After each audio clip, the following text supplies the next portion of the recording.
அனைவருக்குமே வணக்கம். சற்று முன் கிடைத்திருக்கக்கூடிய ஒரு மிக மிக முக்கியமான செய்தி ஒன்று வெளியாகி உள்ளது. சற்று முன் அதிமுகவின் 4 அமைச்சர்களுக்கு 7 ஆண்டு சிறை தண்டனை, இது மாதிரி செய்திகள் வெளியாகிருக்கு. எதனால் இவங்களுக்கு சிறை தண்டனை வழங்கியிருக்காங்க அப்படின்னு பார்த்தீங்கன்னா, 4 பேருக்கு முக்கிய அமைச்சர்கள் பார்த்தீங்கன்னா, வங்கி கடன் மோசடி வழக்கில் வசமாக சிக்கிய அதிமுக முன்னாள் அமைச்சர்கள் 4 பேருக்கு சிறை தண்டனை வழங்கிய சம்பவம் தான் தமிழகத்தையே திரும்பி பார்க்க வைக்கக்கூடிய அளவுக்கு சம்பவம் நடந்திருக்கு.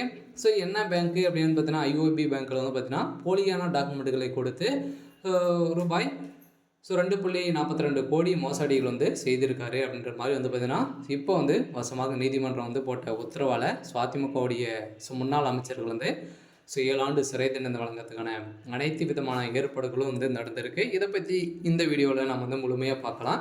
அதுக்கு முன்னாடி நம்ம சேனலுக்கு இப்போ தான் முதல் முறையாக வந்திருக்கீங்க அப்படின்னா மறக்காமல் நம்மளுடைய சேனலை சப்ஸ்கிரைப் பண்ணிக்கோங்க. வாங்க வீடியோக்குள்ளே போகலாம்.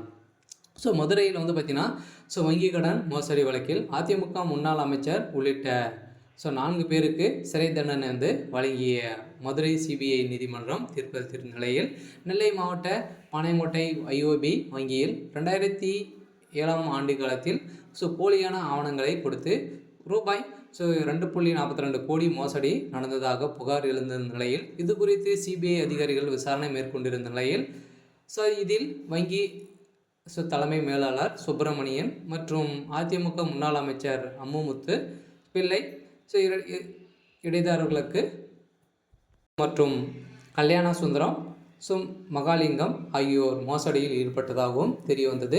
முன்னாள் அமைச்சர் அம்மு பிள்ளை தனது மருத்துவமனைக்கு டாப்லர் ஸ்கேன் வாங்குவதற்காக போலி ஆவணங்களை கொடுத்து ரூபாய் 40 லட்சம் மோசடி கடன் பெற்றது தொடர்பாக சிபிஐ பல்வேறு பிரிவுகளில் வழக்கு பதிவு செய்து இந்த வழக்கின் விசாரணை மதுரை சிபிஐ சிறப்பு நீதிமன்றத்தில் நடந்தது.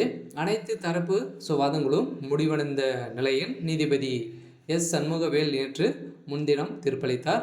வங்கி தலைமை மேலாளர் சுப்பிரமணியன் மகாலிங்கம் அம்முமுத்து பிள்ளை ஆகியோருக்கு தலா 3 ஆண்டு சிறை தண்டனை வழங்கிய சம்பவம் தான் அதிமுகவிடையே பெரும் அதிர்ச்சியும் எடப்பாடி பழனிசாமியிடையும் பெரும் பரபரப்பையும் தமிழகத்தில் ஏற்படுத்தியிருக்கு. இருந்தாலும் அதிமுக சேர்ந்த அமைச்சர் பார்த்திங்கன்னா இந்த தவறு செய்த சம்பவம் தான் பேங்க்கவே மூடக்கூடிய நிலைமை வந்திருக்கும் நிலையில் மிகப்பெரிய சம்பவங்களை தான் திமுக சேர்ந்த 4 அமைச்சர்கள் பார்த்திங்கன்னா சிறை தண்டனை வழங்கியிருக்காங்க. இருந்தாலும் என்ன நடக்க போகுது அப்படின்றத வெயிட் பண்ணி பார்க்கலாம். இது மாதிரி செய்திகளை தெரிஞ்சுக்கணும் அப்படின்னா மறக்காமல் நம்மளுடைய சேனலை சப்ஸ்கிரைப் பண்ணிக்கோங்க. தேங்க்யூ.